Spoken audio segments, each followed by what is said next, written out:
19e jour, 19e vlog. Comment ça va les confinés? Moi ça va mieux aujourd'hui, un peu moins stressé. Hier j'étais vraiment anxieux, angoissé, je me suis endormi avec une boule au ventre, l'impression que ma cage thoracique s'écrasait sur elle-même. Enfin j'étais stressé, je me disais mais je suis tout seul, si je tombe malade je vais crever et tout. Enfin bref, ce qui m'a rassuré ce matin c'est que j'ai bien dormi et je me suis dit non mais allez Céleste, te laisse pas emporter par tout ça.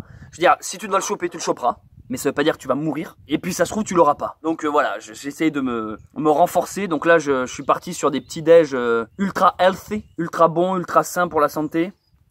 C'est bon ça. Connaissez-vous ce qu'on appelle la théorie de la signature? La théorie de la signature, c'est que quand par exemple on mange un fruit ou un légume, il va nous guérir et nous apporter l'énergie nécessaire dans ce à quoi le fruit ressemble. Par exemple, un avocat, c'est quelque chose qui ressemble à une femme enceinte, donc c'est très bon pour les femmes enceintes. En plus c'est ça, la petite boule dans le ventre, comme un bébé. Du coup les kiwis, vu qu'il y a du poil, bon bah c'est bien pour tout ce qui est pilosité, cheveux. Et c'est une théorie qui est très intéressante parce que souvent elle est vraie. Par exemple, les noix, vous savez les noix, les fruits secs là, ça ressemble à un cerveau. Et ça tombe bien parce que c'est très utile pour tout ce qui est mémoire, cerveau, pour pas perdre la boule, enfin bref, vous voyez, ça s'appelle la théorie de la signature tout ça. Et j'aime beaucoup cette théorie parce qu'elle est belle, et poétique. Puis elle fait réfléchir parce que du coup tu regardes la nature d'une manière totalement différente. En fait de toute façon c'est dans la nature qu'il y a toutes les réponses les amis, toutes les réponses.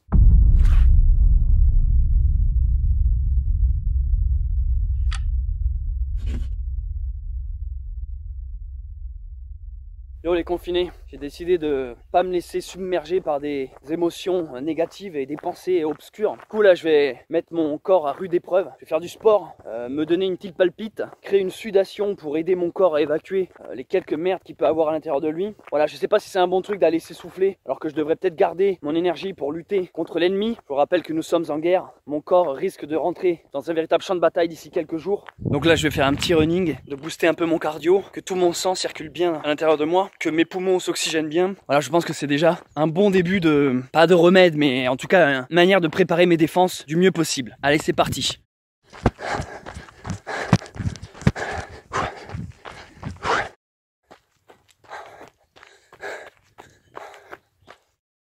Aujourd'hui les amis, je vous assure que c'est pas une journée à être confiné.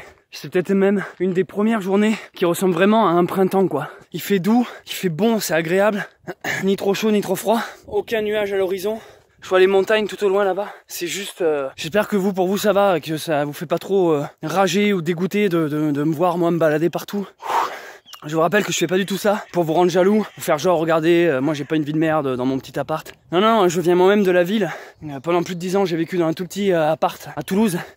C'est juste que là, on va dire que j'ai la trentaine, il y a une sorte de petit retour aux sources, retour à la campagne, j'ai toujours été campagnard, retour à la nature. Il y a un retour vers mes racines, ça fait du bien, c'est nécessaire. Et moi, par ces vlogs, je suis confiné tout comme vous et j'essaie juste simplement de joindre l'utile à l'agréable. C'est-à-dire que moi, pour passer mon temps plus rapidement, pas juste être chez moi enfermé et jouer aux jeux ou regarder des séries, j'ai décidé de produire, de créer du contenu. Donc une vidéo par jour, ça m'occupe.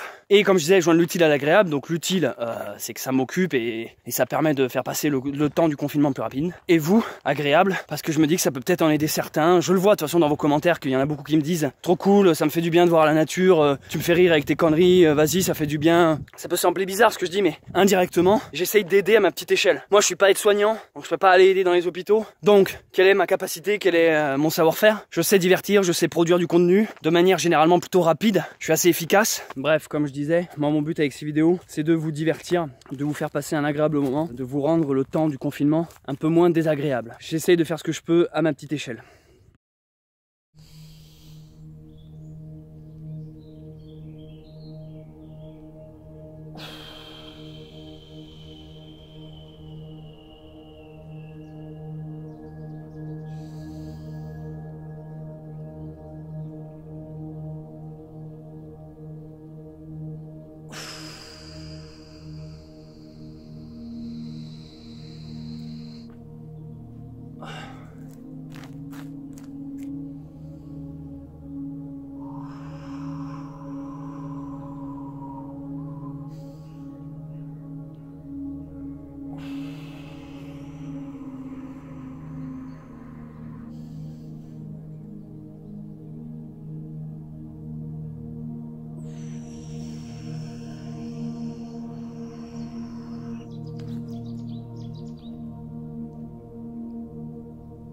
Je suis en train de respirer là, face au soleil.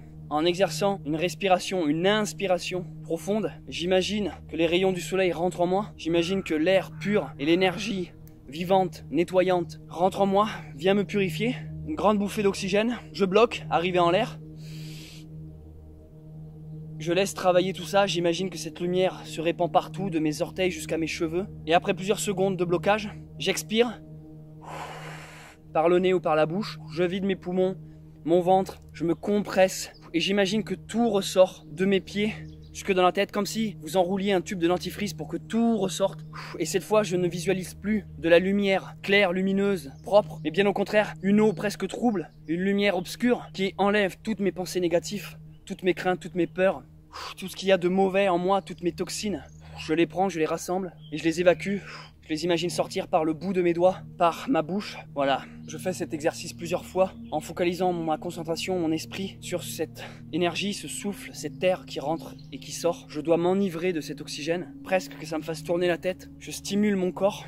J'essaie de faire ça de manière détendue, face au soleil. Et surtout, je me nettoie. Lorsque vous pouvez faire ce genre d'exercice dans un lieu naturel comme ici, là je suis dans une forêt de sapins, en fait vous allez en plus vous imprégner de toutes les odeurs. Donc moi je suis quelqu'un qui a un nez très très fin, je pense que c'est une sorte de capacité que j'ai, je ne sais pas quoi en faire, mais voilà, je vous balance l'info si jamais quelqu'un sait comment rentabiliser ce super pouvoir. J'ai un nez ultra fin, j'arrive à cerner des odeurs que peu de gens arrivent à sentir. Moi je suis du style à sentir des parfums ou des épices et à vous décrire vraiment le moindre ingrédient qu'il y a dedans. Je n'exagère pas en vous disant ça. Bon bref, je veux pas simplement vous décrire mon odorat exceptionnel. Ce que je voulais dire c'est que dans la nature, une personne même qui a un nez, un odorat normal peut ressentir des choses. Et là par exemple, en respirant naturellement, même sans faire de grandes bouffées d'oxygène, je sens plein d'odeurs liées à la forêt. Je sens la mousse fraîche, je sens la terre humide, je sens bien sûr le sapin, la résine, les branches. Et il faut savoir que respirer, vous balader dans une forêt, c'est déjà vous soigner. Ça s'appelle la sylvothérapie. Je vous montre un livre que j'ai en ma possession, donc là je ne l'ai pas avec moi, donc je vous montre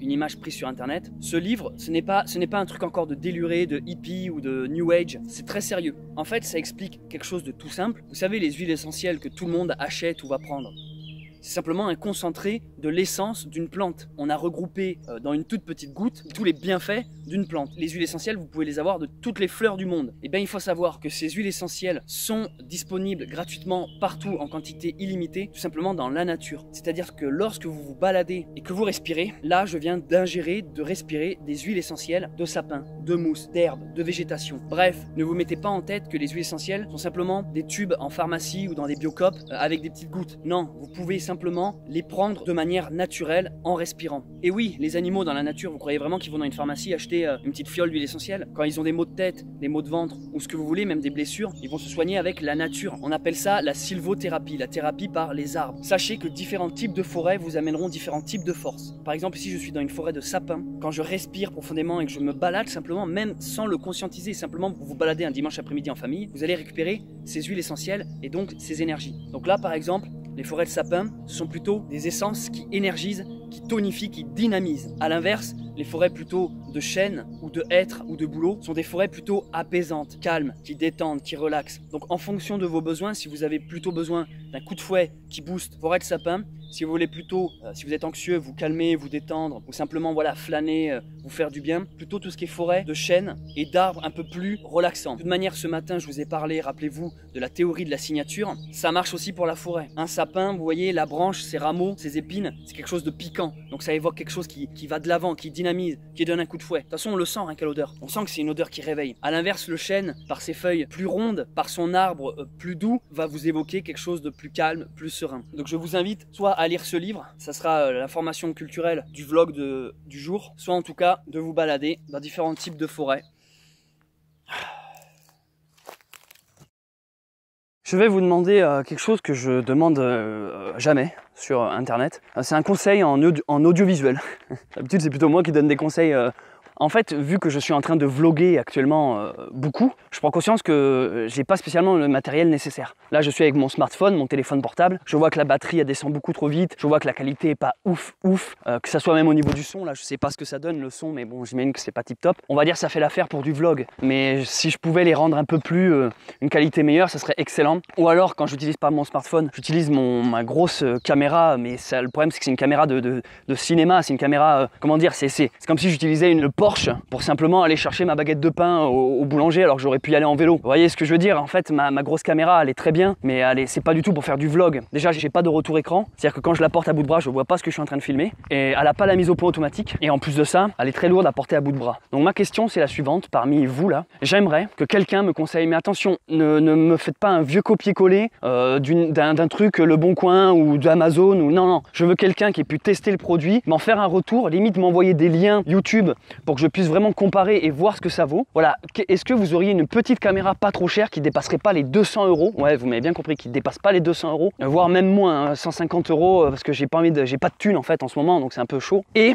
qui serait idéal pour faire ce genre de vlog, c'est-à-dire qui tient la batterie, qui a un retour écran, qui est pas encombrante, qui a une bonne qualité d'image. Moi je m'en fous de la 4K, tout ça, si c'est de l'HD mais que c'est de la bonne HD, ça me va. Que je peux porter comme ça à bout de bras, avec donc une batterie, un bon micro, facile à dérocher, je mets ça sur l'ordi, pam, c'est bon, j'ai mes images. Le format d'enregistrement, je m'en fous, que ça soit moi mes logiciels, ils bouffent tout ce qu'ils veulent, donc je m'en fous du format. Mais voilà, un truc, si vous voulez, qui rendra plus agréable ces vlogs à regarder. Voilà, avec un retour écran et une mise au point automatique. Ça peut avoir la forme. Si vous connaissez, je sais pas, une petite caméra, même un caméscope, vous savez, même les trucs qu'on trouve à la Fnac et tout, mais bon, en ce moment, tout est fermé, donc je peux pas me déplacer. Donc si quelqu'un a un lien Amazon ou je sais pas quoi, Wish ou Price Minister à m'envoyer, ou j'en sais rien, je dis n'importe quoi, et que moi je peux l'acheter de chez moi et me faire livrer, ça serait excellent. Après, je cherche pas à faire du grand cinéma, donc toutes les capacités du style 120 fps, patati patata, non, je m'en fous. Moi, c'est surtout une qualité qui soit bonne. Après, c'est sûr que s'il y a des options du style, en plus c'est stabilisé, en plus t'as le night shot, ce genre de truc, ce serait parfait. Voilà, je compte sur vous. Je pourrais très bien faire mes propres recherches et me dire oui, c'est bon, je vais prendre ça. Mais non, en fait, si je vous demande votre avis, pour avoir un retour client, en fait, des gens qui ont le matos ou qui connaissent quelqu'un qui l'a et qui vraiment peut dire ouais, vas-y, ça c'est tout à fait parfait. Et idéalement, ouais, si en plus il y a une sorte de, pas de grand angle, on va pas non plus trop en demander, mais ouais, une sorte de, je demande pas spécialement une GoPro parce que la GoPro, l'effet fish eye là, c'est assez insupportable. Je trouve c'est du vu et revu. En plus, le son sur les GoPro est assez nul à chier. Non, je sais pas, j'imagine. J'avais déjà vu, ils vendaient des genres de petits boîtiers où t'avais l'écran qui se repliait de ton côté, comme ça tu pouvais le voir. Ça tenait dans la poche. Un truc, ouais, petit caméscope à la rigueur qui se plie, qui se rabat avec l'écran sur le côté, je sais pas. Hein. Là, je compte sur vous. Vraiment, ça serait fort sympa. Envoyez-moi tout ça par mon mail que je vous affiche ici, filmsuperinfini@gmail.com. Merci à vous.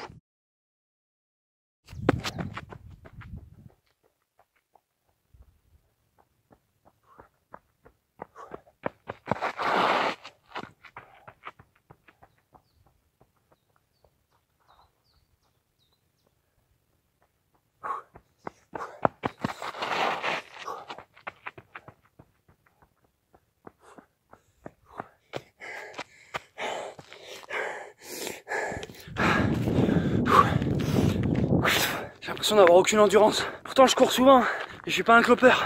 C'est chaud. J'espère que c'est pas un des symptômes du Covid. Regardez ce que j'ai trouvé. Donc c'est simplement un bout de sapin arraché, rien d'exceptionnel. Par contre, ce qui m'intéresse, c'est qu'il est pointu et il a déjà la taille d'un couteau. Avec ça, soit le pic d'une lance, soit on essaiera de sculpter un petit couteau en bois. Bushcraft, voilà. Adaptation, survivalisme. Toi, il y a un truc où tu te sens un peu protégé, tu te dis si je me fais attaquer, il y a un petit côté, je vais crever, je suis en train de crever.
Séance de sport terminée pour aujourd'hui.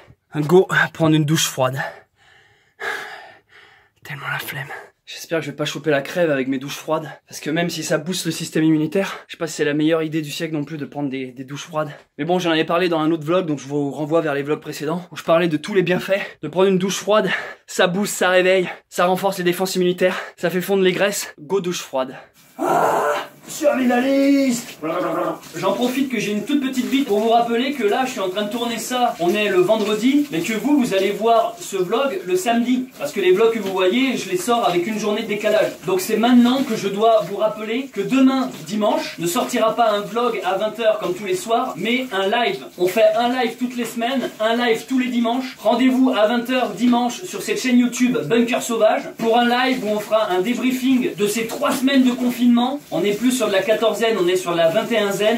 Je prends des gens en vocal sur Discord qui viennent un peu nous raconter leur semaine de confinement. On va prendre un peu des nouvelles de votre côté, comment ça se passe. Venez nombreux, je vous attends demain à 20 h pour un live. Yo, je vais vous donner un conseil tout bête auquel on ne pense pas. Aérez votre maison. Voilà, faites sécher tout ce qui est drap, serviettes, dehors, les tapis. Faites circuler l'air dans votre maison pour que ce putain de microbe ne reste pas attaché ou confiné, justement. Faut pas qu'il soit confiné, ce petit bâtard. Vous voyez, moi, j'aère. Si vous êtes en ville, voilà, le matin, quand il fait frais, ouvrez là. Voilà, aérez votre maison. Ça aide à nettoyer, à purifier l'ambiance. Et voilà, c'est peut-être une information toute conne, mais je vous assure que ça fait du bien. Là, je le sens. Moi, chez moi, j'éteins les radiateurs parce qu'il fait quand même un peu frais la nuit. Donc j'éteins le radiateur, j'ouvre toutes les fenêtres, voilà, je laisse aérer, ça circule, la poussière et tout. Eh mais, qu'est-ce que c'est ça? Fermons les abattoirs. C'est quoi cette blague? Le mec il porte un t-shirt fermons les abattoirs alors qu'hier il apprenait à comment saler sa viande. Bon les amis, j'ai vu que dans les commentaires il y en a beaucoup qui m'ont dit mais Céleste, je croyais que t'étais vegan, Céleste, je croyais que t'étais végétarien. Il y en a même qui étaient contents de se réjouir, genre ah il était temps que t'arrêtes ces conneries, que tu rebouffes de la viande. En fait je vous explique les gars, j'aurais trop honte de dire que je suis vegan ou végétarien parce que c'est pas le cas. Il m'arrive de manger de la viande, de la charcuterie ou du poisson et de consommer ce qui provient des animaux tels que du lait ou des œufs ou du beurre ou même du miel. En revanche, là où je suis pas d'accord avec toute l'industrie actuelle, ouais je passe du coq à l'âne, hein. Je viens de vous parler d'aérer votre maison, je parle maintenant des abattoirs. C'est la manière d'élever les animaux de façon industrielle, la manière de les tuer. Franchement on est déjà en train de les découper, les foutre sous vide alors qu'ils sont encore vivants, je trouve ça scandaleux. Et ensuite la manière de les consommer, c'est-à-dire que actuellement dans les magasins on a juste des rayons et des rayons d'animaux morts, beaucoup trop, il y a du gâchis incroyablement, c'est-à-dire que tous les jours les grandes entreprises, je le sais parce que j'ai bossé dans ces grandes entreprises là, font des énormes gâchis, des pertes. Je vous parle même pas en milieu de collectivité, tout ce qui est école, collège, lycée, toutes les structures, même en colonie de vacances, c'est vraiment scandaleux, toutes les gâchis, c'est-à-dire qu'on les tue, on les cuit et il se passe rien, on les jette, donc la bête est juste morte pour rien. Parce qu'actuellement, par exemple, dans nos cantines, dans les écoles ou même en colonie, on donne aux gamins, on donne de la viande à chaque repas. Est-ce que vous vous rendez compte? C'est-à-dire que le gamin, on lui dit que si son repas, il n'y a pas de viande, hein, s'il n'y a pas un animal mort dans son assiette, c'est que c'est pas un vrai repas complet. Et c'est ça qui est scandaleux. En fait, vous remarquerez, moi j'ai bossé, les étés je bosse en colo, le gamin a à midi une assiette d'haricots avec un steak, le soir il va avoir du roast beef avec des flageolets, le lendemain il va avoir du poulet avec des frites, le soir il va avoir de la saucisse avec des spaghettis. Bref, en fait, dans la tête des gens, on leur a bourré le crâne en leur disant qu'il fallait de la viande automatiquement à chaque repas. Et c'est là où je suis pas d'accord. Je suis pas pro-viandard, je suis pas un putain de carnassier, de carnivore. Non, je pense qu'on peut clairement se dispenser d'énormément de viande. Mais voilà, je vais être franc avec vous, une fois par semaine, voilà, un petit bout de viande, histoire de choper un peu de protéines. Voilà, je pense que ça peut pas faire de mal à mon corps. Alors ça sert à rien de rentrer dans un débat dans les commentaires, genre oui, mais les animaux, le lion quand il bouffe sa gazelle, blablabla. Écoutez, je vous emmerde. En fait, votre argument, c'est de la merde de A à Z. On n'en a pas besoin. On a développé ce qu'on appelle un cerveau, on a une intelligence. C'est-à-dire que l'animal, lui, quand il va bouffer sa gazelle, c'est parce qu'avec ses petites griffes, il peut pas trop préparer du soja. Tu comprends ce que je veux dire? Il va pas faire une soupe d'ortie pour récupérer de la protéine. Nous, on a une faculté mentale qui nous permet de pouvoir compenser de la protéine autrement que par la viande animale. Alors après, ça veut pas pour autant dire que je suis là à insulter tous les viandards, mais je suis loin d'être un viandard. Voilà, je suis... en gros, les gars, je suis la Suisse là-dedans, quoi. Moi, là-dedans, c'est simple, je suis pas pro-viande, vraiment, je pense qu'il faut laisser un peu les animaux tranquilles. Par contre, si c'est un agriculteur qui fait son propre élevage avec des animaux qu'il aime et qui chérit, et que voilà, il les tue, sans les faire souffrir, en respectant la bête, et que derrière, voilà, il fait sa viande, bon, ben après, voilà, je ne cracherai pas sur le bout de charcuterie que cette personne m'offrira. Si je suis invité à un repas de famille ou chez des amis, et qu'ils ont préparé de la viande, j'en mangerai parce que je déteste faire chier le monde. Par contre, j'ai quand même milité pour L214. Donc là, s'il y a des gens de L214 qui me regardent, ils doivent se dire putain, le traître, il nous a trahis. Alors sachez que j'ai même fait des vidéos pour eux, pour l'assaut L214, des vidéos qui ont beaucoup tourné sur le net, des manifestations. Je porte ce t-shirt fièrement, tout comme les amis, je suis pas particulièrement pour la chasse, parce qu'actuellement la chasse, ça ne sert plus trop à rien, à part vraiment faire du mal à des animaux. On peut se dispenser de tout ça, pour moi, il n'y a pas de plaisir à aller chasser. Mais après, là actuellement, on est dans un mode survivalisme. Donc évidemment, si demain je dois survivre et aller chasser du gibier avec mon arc ou mes armes à feu, j'irai et je ferai pas la fine bouche. Mais pour moi, il y a une grande différence entre vouloir manger pour se nourrir et pour survivre, et simplement avoir un gros cul sur un canapé à jouer à FIFA et à bouffer de la viande tous les jours sans jamais se questionner derrière avec la malbouffe de tout ce qui est kebab et McDo, et de se dire que derrière, pendant que toi t'as ton gros cul plein de cellulite, il y a des animaux par centaines de milliers qui meurent par jour. Et en plus, quand je parle de ça, on a l'image des abattoirs, on a l'image de la vache ou du cochon qui est tué froidement, mais je vous parle même pas des ravages que font la pêche, des bateaux qui niquent toute la faune marine, sous-marine. Bref, les poissons, on n'y pense pas aussi, mais c'est horrible leur mort. Faut pas s'étonner après, les amis, s'il y a un Chinois qui encule un pangolin, que ça nous retombe dessus. À un moment donné, tu respectes pas la nature, tu joues avec la vie. Bon, à un moment donné, ça dégage. On peut remarquer ces dernières années une augmentation incroyable de cancer, d'allergies. Moi, je vois tous les gamins avec lesquels je bosse en été, ils ont des allergies, mais c'est de plus en plus con, quoi. Moi, à mon époque, un gamin avait de l'asthme. Déjà, tout le monde se foutait de sa gueule parce qu'il avait une ventoline, et les autres se portaient bien. Maintenant, c'est l'inverse. Tout le monde a une ventoline et le seul qui va bien, on se fout de sa gueule. Enfin, je veux dire, c'est incroyable. Ils ont des allergies de plus en plus connes, quoi. Je vous jure, je suis tombé sur un gamin qui était allergique à l'herbe verte. Quand il s'asseyait dans l'herbe, il avait le cul qui gonflait. C'est pas possible d'arriver à un tel niveau de connerie. C'est possible qu'il s'est passé la mère à fumer des clopes et à buver du whisky pendant qu'elle était enceinte ou quoi. Enfin, il y a des allergies encore plus cons, j'en ai, hein. J'ai même eu un jour un gamin qui pouvait pas boire d'eau, vous imaginez? Il trouvait que l'eau, c'était pas bon. Et du coup, ce petit con, il fallait qu'il boive toujours des sodas. Non mais, je vous jure, les amis, il était quand même temps qu'un petit Covid-19 vienne foutre quelques claques un peu pour réveiller tout ça. C'est pas possible, là. C'est pas possible, hein. Bon, bref. Tout ça pour dire que je suis pour le respect des animaux, voilà. Je suis pas contre ceux qui bouffent de la viande, je ne suis pas contre ceux qui n'en bouffent pas. Je trouve que ceux qui bouffent pas de viande ont de la force et du courage. J'avoue que des fois ils sont extrêmes, mais c'est comme toutes les minorités, ils sont un peu obligés de gueuler plus fort pour qu'on les entende. J'avoue que leurs méthodes, elles sont pas délicates, mais c'est aussi parce qu'ils font un combat qui n'est pas délicat. Tu arrêtes de prendre des pincettes quand, pendant que tu perds du temps, t'as des millions et des millions d'animaux tous les jours, toutes les heures, qui meurent à la chaîne, et surtout qu'au final, comme je le disais, qui sera de la viande perdue, gâchée, donc mort pour rien. Donc c'est aussi normal que tous ces gens de L214, Sea Shepherd et toutes ces autres structures et assauts pour la lutte et la défense animale, c'est normal qu'au bout d'un moment ils sortent les grands moyens, et voilà, je suis avec eux. Alors ça peut paraître bizarre pour un mec qui mange de la viande de temps en temps, mais voilà, si vous voulez, moi je suis pas soit trop de viande, soit pas du tout. Je limite ma viande, j'essaye de bouffer un petit bout de viande une fois par semaine, et en plus c'est rarement de la viande rouge. Je fais attention, quand j'achète, j'essaye d'acheter aux producteurs locaux, aux petits agriculteurs du coin. Je vais pas dans les grandes surfaces, j'achète pas des trucs qui sont sous vide, ça a l'air de la merde. Bref, et je vous invite clairement à faire pareil. Par exemple, j'ai décidé de pas bouffer de bébés. Je bouffe pas de petits agneaux, de petits veaux, je les laisse vivre. Voilà, tout ce qui est les petits animaux, je ne touche pas. Donc ça c'était pour répondre à ceux qui m'ont dit dans le vlog où je salais ma viande, ah mais Céleste t'es plus vegan. Voilà, c'est pas que je le suis plus, je l'ai même jamais vraiment été, mais c'est juste que je fais attention, et que oui, pendant une période j'étais avec L214 et je le suis toujours au fond de moi. Conscientisez ce que vous bouffez, regardez votre assiette, ne voyez pas un steak mais plutôt un bout d'animal mort, remerciez-le et mangez en conscience. Vous savez, j'ai beaucoup plus d'amour et d'empathie pour les animaux que pour l'espèce humaine. Là, j'attends que ma tarte au poireau que je me suis faite... Ouais, encore une tarte au poireau, je bouffe que ça en ce moment. Je fais avec les ingrédients que j'ai, et qu'est-ce que j'ai? J'ai des poireaux, j'ai de la farine, je fais des tartes au poireau. Je vais déjà vous passer la vidéo d'un confiné. Rappelez-vous, je vous ai demandé dans les précédents vlogs de m'envoyer à cette adresse mail de votre côté ce que vous faites pendant le confinement. Ça peut avoir n'importe quelle forme, si vous voulez jouer de la musique, si vous voulez vous filmer, faire de l'humour, des blagues, raconter une histoire sérieuse. Montrez-nous un peu comment ça se passe de votre côté. Envoyez-moi ça à filmsuperafini@gmail.com par WeTransfer. Et là aujourd'hui, je vous passe la vidéo d'une personne qui s'appelle Yann. Et plus qu'une vidéo, c'est très intéressant. C'est un court-métrage de 11 minutes. Alors je vais pas vous passer les 11 minutes maintenant. Là, je vais simplement vous passer la bande-annonce de son court-métrage. Mais ce qui est intéressant, écoutez bien, c'est qu'il a tourné ce film pendant la période du confinement pour faire un huis clos. Donc je vous mets la bande-annonce de ce court-métrage et dans la description là, je vous mets le lien du film qui dure 11 minutes. Ça va, 11 minutes c'est faisable. Moi, ce que je trouve super intéressant, la personne a réalisé son court-métrage avec d'anciens caméscopes et d'anciennes cassettes VHS, avec des vieilles caméras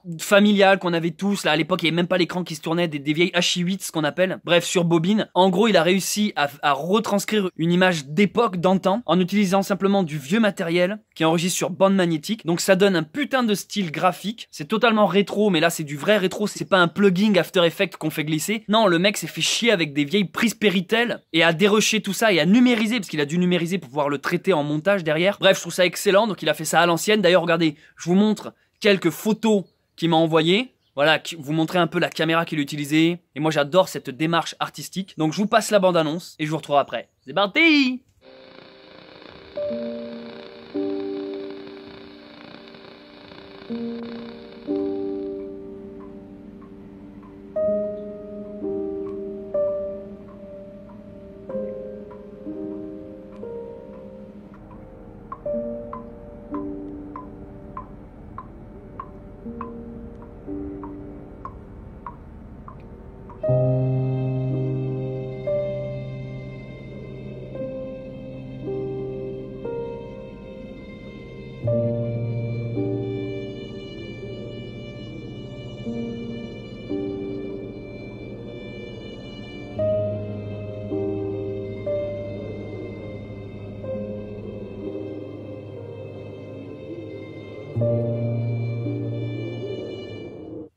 Alors, c'est pas mal, hein, le style vraiment, ça donne carrément envie. En tout cas, Yann, je te félicite. Tous ceux qui veulent voir le court-métrage, descendent dans la description, il y a le lien, le film. Allez le voir, il a été réalisé pendant la période du confinement avec du vieux matos. Ce que je voulais vous dire, c'est que maintenant, ce qui va suivre là, après ce plan là que je suis en train de tourner, c'est que je vais vous diffuser ce que j'ai tourné dans le vlog d'hier, mais que je n'ai pas mis au montage du vlog d'hier. Parce que le vlog d'hier était déjà très long, et j'avais beaucoup parlé dans la journée, et si je collais tout ça, ça allait faire un vlog de 40 minutes.